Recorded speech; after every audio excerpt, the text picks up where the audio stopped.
just like the Chinese court, there's no easy answers.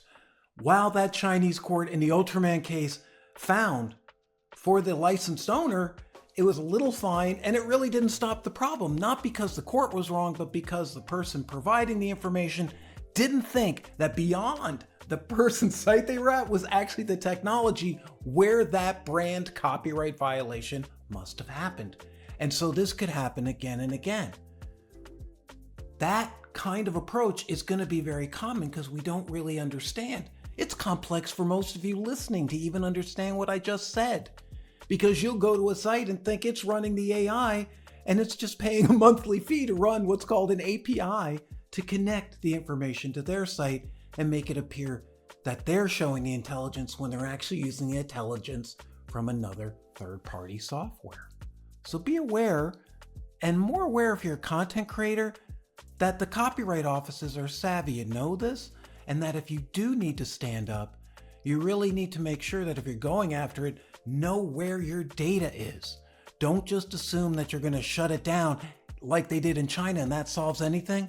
Until they take it off, that's problem still not solved. And even when they take it off, I'm not even sure how they solve that problem.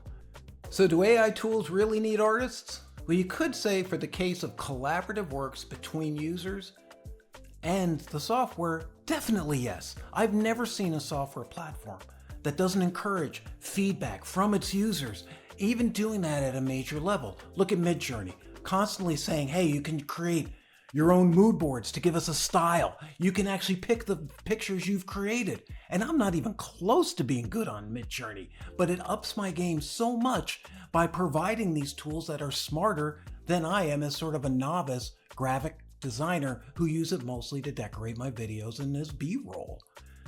That kind of collaboration, asking me, going back, Opus Clip is another one I use, constantly asking me not only to review, but setting up calls, getting qualitative direct information. This is where the AI gets really, really good.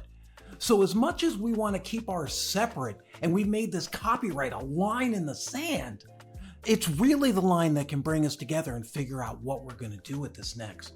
Because no matter what, it's going to happen, and there's no way to unwind it. And this week, I'm looking to see if Japan has a really good experiment going on.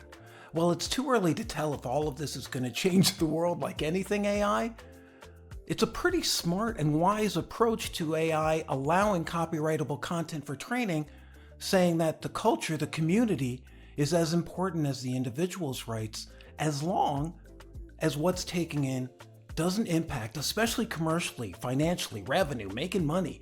If that gets hit anywhere in the world, that's gonna be stopped. Hey, can you actually take it out of ChatGPT once you put it in? I don't think so, but courts are trying to handle this messy and pretty much unanswerable question.